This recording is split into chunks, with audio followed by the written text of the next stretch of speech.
2011, the chair recognizes the gentleman from Iowa, Mr. King, for 30 minutes.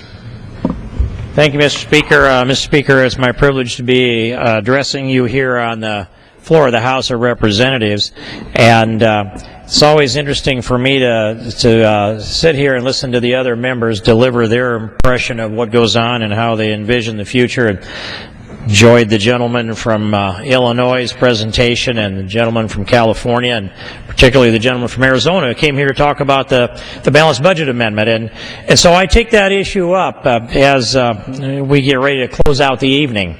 And I'd like to add some of the points that I have to this, and that is that when I was first elected to office, it was in the State Senate in 1996, and I believed that if I just simply made a cogent argument on principle, that it would sway my colleagues over to my side. I didn't think it was all that complicated. It wouldn't be hard to talk about balancing the budget, keeping the spending within our times, because after all, each year government always provides more and more of what people were providing for themselves the years before.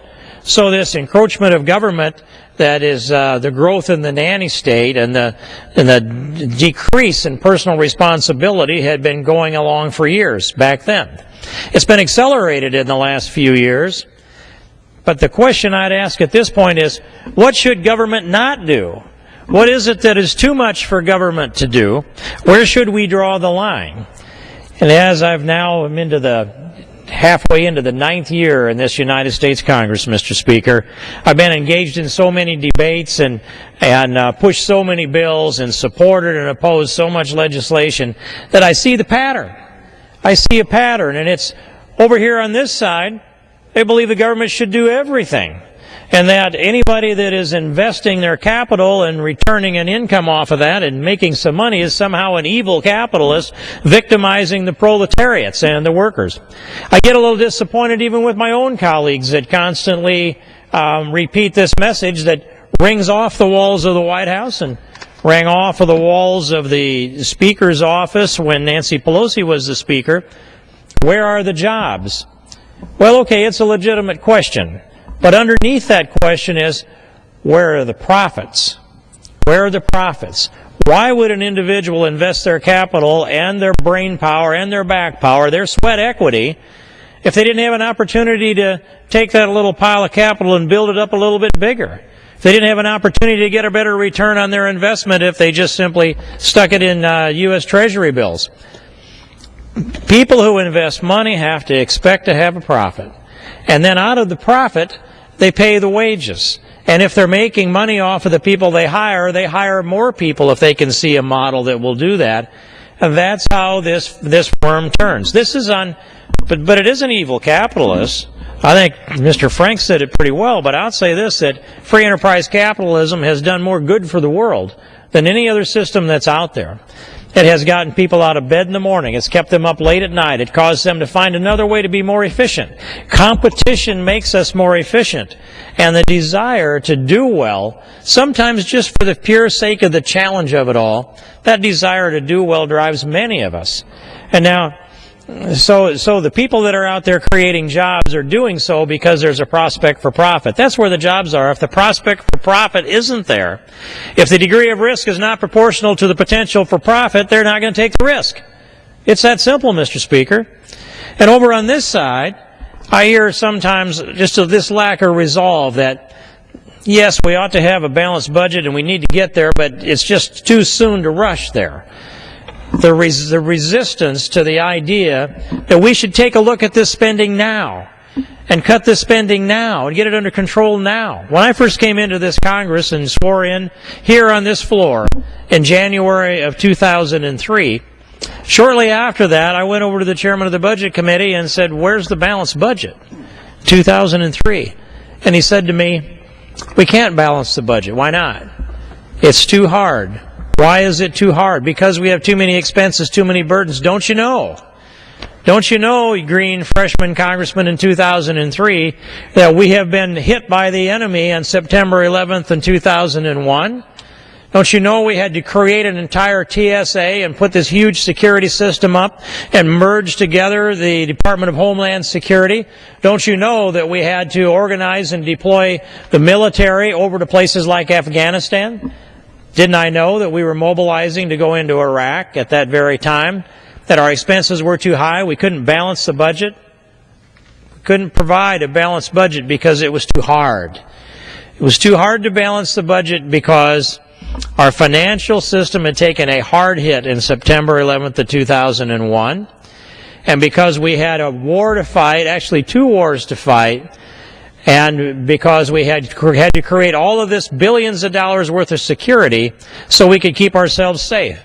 And didn't I know that that was right on the tail end of the bursting of the dot-com bubble that was a false economy, that bubble that actually was a huge component in getting the budget balanced during those late Clinton years. That dot-com bubble had to burst because it wasn't built upon the ability to produce a good or a service and deliver it more efficiently, but it was built on the speculation that we could store information and transfer it more efficiently than ever before. And we could. But that didn't necessarily translate into the efficiencies that create profit. So the dot-com bubble burst. September 11th came. TSA was created. Homeland Security was created. 2 wars were fought. And through all of that, we lost that sight of austerity. And I wish that President Bush would have said to us, tighten your belt. We are going to pay for this conflict, and we're going to pay for these tragedies that have happened to the United States of America by all of us sharing the sacrifice by tightening our belt, not by raising taxes on people that are producing jobs. But it didn't happen that way. And I made my arguments, and I made them every year. And I went through a lot to try to produce a balanced budget throughout those years. We never got a balanced budget that we could bring to the floor, not that balanced in a single year. But I will say, Mr. Speaker, during the height of the Iraq War, when things looked as bad as they could have looked, and about the time that George Bush was preparing to order the surge, about that period of time, we had a budget that came within $160 billion of balancing. $160 billion, Mr. Speaker. Now that $160 billion, how do I wish we would have found a way to tighten it down so we didn't have that deficit, that we could have balanced that budget in that year. We came very, very close. $160 billion doesn't sound close. It's close. It's really close compared to what we have today. And so the president offers a budget that nobody will pick up and vote for and support, but it's a $1.65 trillion deficit spending budget. $1.65 trillion. And I listen to people that will say to me, Republicans overspent. Yes, we did. I make that confession. But the overspending of $160 billion compared to the overspending of $1.65 trillion is 10 to 1 Obama administration versus the Bush administration. 10 to 1. And here we are now with a number that is greater than $3 trillion, maybe less than $5 trillion, in deficit that has been created by the Obama administration with no end in sight in his ask. And the president insisted that this Congress grant to him $2.4 trillion in unfettered debt ceiling increase. A clean debt ceiling increase bill, no strings attached, $2.4 trillion. Now that was irresponsible.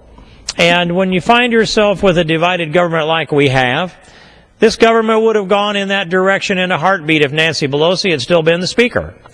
I can tell you that if she would have been in charge, if Democrats would have had the majority here in the House of Representatives, and Harry Reid would be running the shop down that hallway through there in the Senate, and the President asked for $2.4 trillion, there would hardly have been a debate, Mr. Speaker. Hardly a debate at all. They would have brought a bill under a closed rule down here to the floor with a limited amount of debate, and if they thought there was going to be negative publicity, it would have happened at the time of the night that the press was not going to be able to report it so that the American people would pay attention. And yes, it would have leaked out. It wouldn't have been a lid on secret, but neither would have been with a great deal of fanfare. It would have been $2.4 trillion, rubber stamped by this Congress, House and Senate, and sent to the President for his signature, business as usual, and off we would have gone.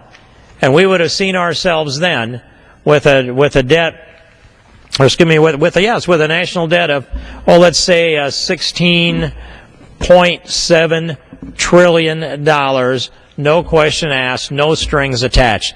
That's what would have happened. But the American people rose up over the last couple of years, and they formed organizations around this country spontaneously. Project 912 organizations, Tea Party organizations, not by the dozens or the scores, by the hundreds, by the thousands, Mr. Speaker. Organizations by the thousands across this country. Some organized, some not, loosely organized, affiliated, on each other's email lists, paying attention, having meetings, energizing themselves, identifying candidates, running some of their own candidates, becoming candidates themselves, supporting people that will come to this Congress and to the state legislatures all across this land and put our fiscal house in order. That's what's been going on over the last couple of years in this country. And another thing that mobilized the people in this country was Obamacare. When the ruling troika at the time, I called it, that would be the Obama-Pelosi-Reid ruling troika, decided that they were going to force feed Obamacare down this country, down the throat of this country, we saw tens of thousands mobilized to come to this Capitol, to surround this Capitol, to jam the Capitol, to keep it so packed that people couldn't get in or out so that they couldn't do business, demand, do not take American liberty. Do not nationalize the second most sovereign thing we have, which is our health, our skin, and everything inside it. But they did. By legislative shenanigan and unprecedented maneuvering, they did force Obamacare on us. And we are now hanging in the balance on whether we're able to repeal Obamacare or whether it becomes the institutionalized, roots down deep, permanent and perpetual law of the land. I thought a wise statement was made a week ago Wednesday morning at a breakfast that I host when the guest speaker said that he believes if Barack Obama is reelected president, that Obamacare gets institutionalized in perpetuity as the law of the land. And if Barack Obama is not reelected, then we will repeal Obamacare and pull it out by the roots. That's one of the big things that are at stake. And I have staked a lot of my efforts over the last 23 or so months in working to first defeat and then to repeal Obamacare. And when we passed the repeal here in the House of Representatives and the language that I drafted went over to the Senate, shortly after that, some weeks after that, we took up the defunding of Obamacare, and we passed that legislation with the CR over to the Senate, where it was peeled off and voted down. But every Republican in the House of Representatives and every Republican in the United States Senate has voted to repeal Obamacare and has voted to shut off all funding to implement or enforce Obamacare. Every one. And it's been a bipartisan effort also to get those things done. That's a piece of this large deficit spending that we have. And people said, what does it take for you to vote for this debt ceiling increase that passed the House tonight? And my answer immediately is, just put the repeal of Obamacare and attach it to the debt ceiling increase, and I will salivate to vote for that. The first full 10 years in outlays for Obamacare is $2.6 trillion, according to the chairman of the Budget Committee. $2.6 trillion. So in comparison, it stays consistent with Speaker Boehner's standard of, we're going to have more dollars in cuts than we have in debt ceiling increase. A 2.4, or we're actually down around a 2.2 debt ceiling increase compared to a $2.6 trillion repeal of Obamacare, I think is an okay bargain, because we get back our liberty. We get back the chance to manage our health care and purchase a health insurance policy of our choice, one that's created by the market, that's produced by the demand of the American people, and not one that's managed and defined by the bureaucrats in Washington. And Mr. Speaker, just to give you an example of what goes on and how the oppressive nature of Obamacare, a socialized medicine proposal that decides what kind of policy we can have and what kind of policy we can't have. Now, that's a constraint that I just can't abide in a free country. If I want to buy a health insurance policy that has a $10,000 deductible, I want to do that. That's my business. If I want to buy a policy that has a 50% co-payment for the first $1 million, I want to do that. That's my business. I don't need nanny state telling me what I can and can't buy, but they do. And now they've concluded, as of a notice that came out today, that every health insurance policy in America that's approved by the federal government, that will be every one that you can buy under Obamacare, shall cover contraceptives, no copayment, no charge, except it gets averaged across everybody else's premium. Contraceptives now will become, by edict of the federal government, a component of everybody's health insurance policy under Obamacare. Now think about that. We have people that are single. We have people that are past reproductive age. We have priests that are celibate. All of them paying insurance premiums that cover contraceptives so that somebody else doesn't have to pay the full fare of that. And they've called it preventative medicine. Preventative medicine. Well, if you apply that preventative medicine universally, what you end up with is you've prevented a generation. Preventing babies from being born is not medicine. That's not constructive to our culture and our civilization. If we let our birth rate get down below the replacement rate, we're a dying civilization. And right now we're about 2.1 babies per woman. 2.1. That's just the replacement rate. That's all it is. And Teddy Roosevelt wrote about that, and it isn't committed verbatim to my memory, but he said that any race that doesn't care enough about itself to reproduce itself will essentially become extinct. And he said, I, for one, will not lament their loss, and I shall welcome the advent of a new generation, a new group of people who will care enough to have their own babies. And now we have a federal government that has not just subsidized contraceptives, but has written an edict that every health insurance policy will include contraceptives because they consider it to be preventative health care. Now, none of us would have health to worry about if they prevented us, would we, Mr. Speaker? That is just, it is bizarre, it is Orwellian, it's not even counterintuitive. But that's an example of what's going on in this country today, and one of the reasons why we have to reverse the political power that's in the White House and in the Senate. And Mr. Speaker, the $2.6 trillion and the first full 10 years of outlays of the Obama administration is a piece of this irresponsible spending that we've been involved in. And now with the administration driving that $3 to maybe as much as $5 trillion in unnecessary and irresponsible spending, and projecting this national debt that goes from $14 trillion on up to $16.7 trillion.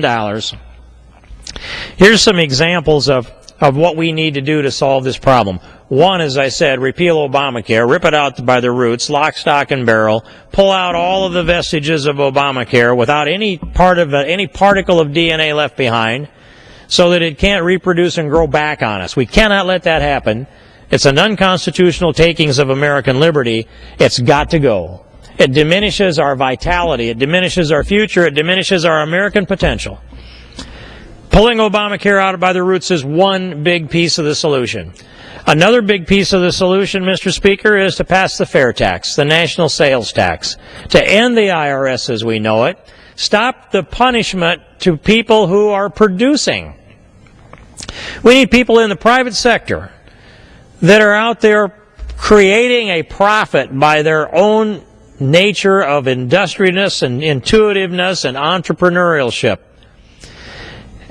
And we need to grow the private sector. We need to reward people for doing that. And instead, we punish them.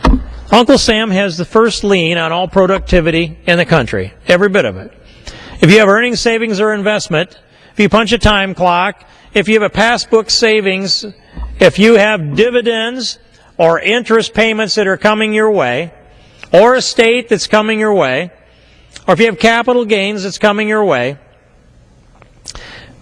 how about the rent check for an apartment complex that you might have invested in? How about the per acre rent on a farm? How about anything you might sell that you've produced, whether you've got a lemonade stand or whether you are the Donald? Uncle Sam is going to tax your productivity.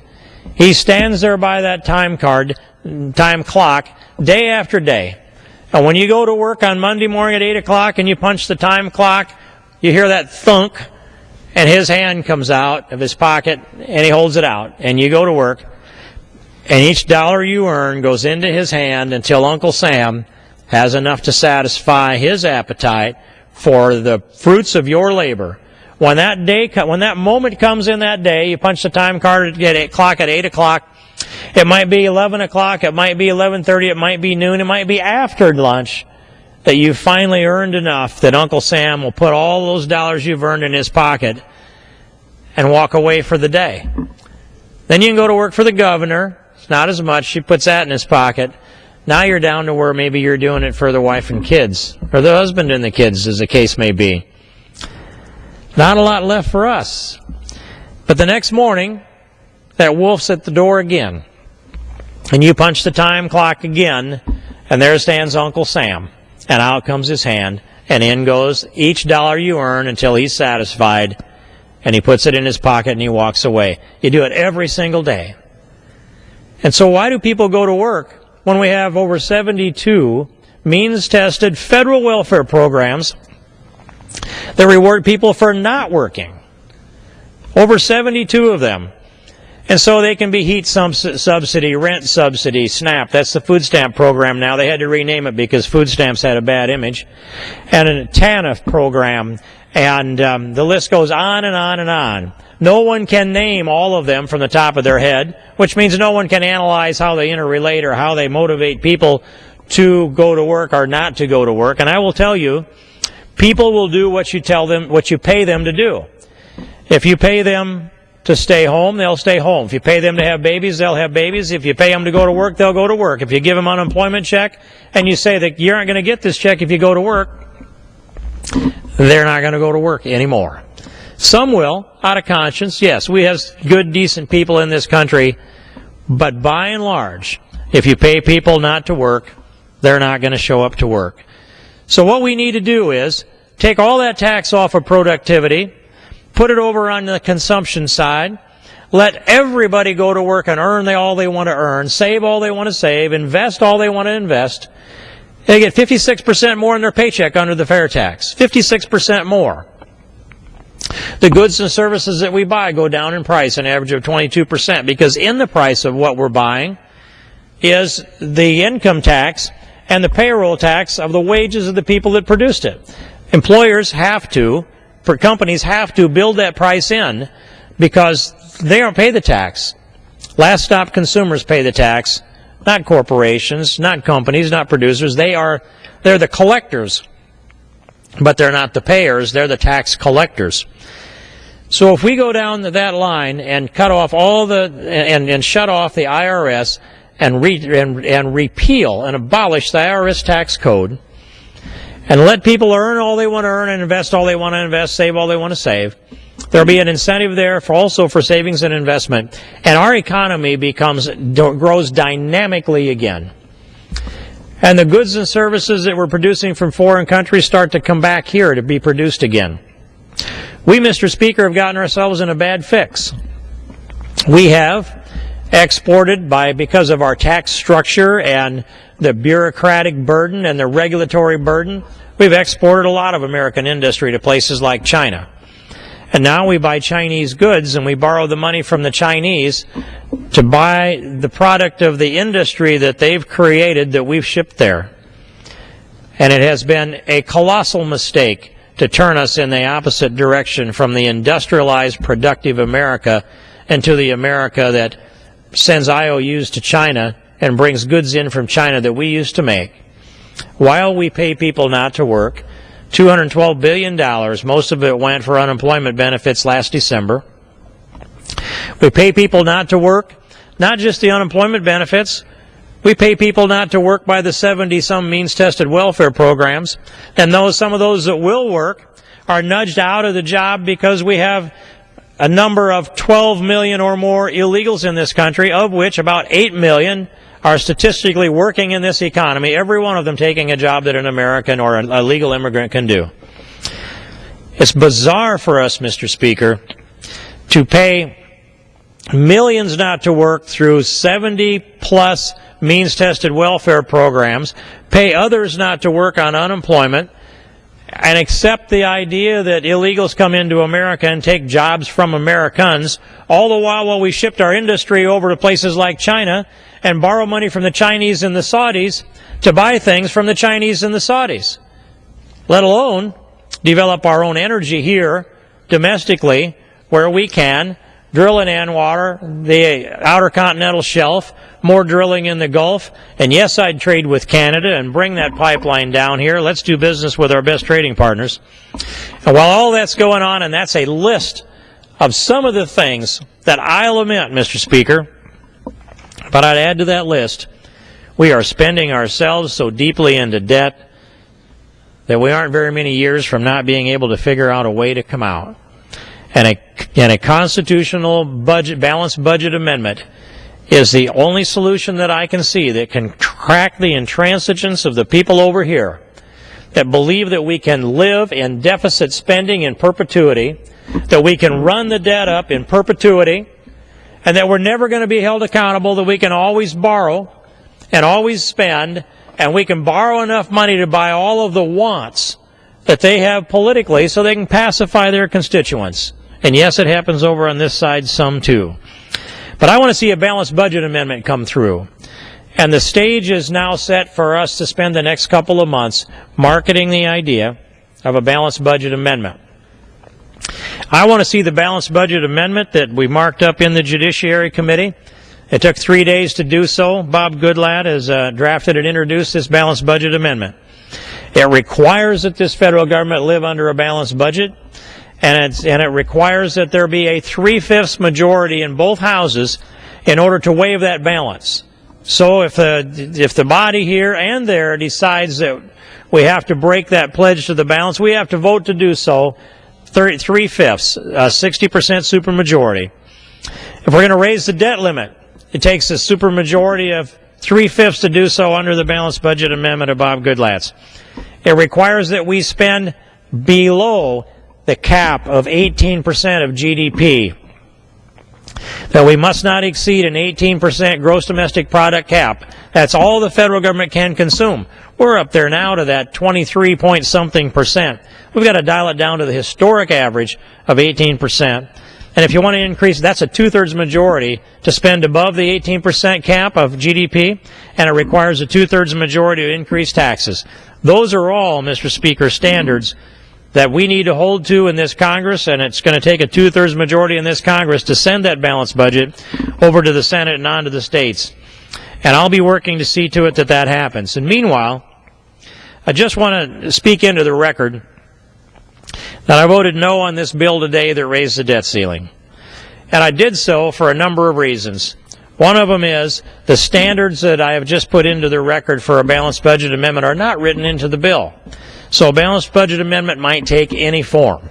It might be a form that can simply be waived by a majority of the House and the Senate. Now that seems a little ridiculous, but I take you to that point because the definition doesn't hold us to any standard.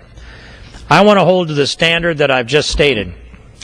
Another thing is, this bill today does cuts as a condition to increase the debt ceiling.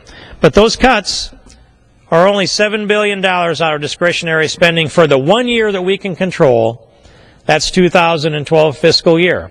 The Ryan budget produced $31 billion in cuts out of the 2012 fiscal year in discretionary. $24 billion less cuts already. It shows we don't have the resolve to do the early cutting, only the promise to do the late cutting.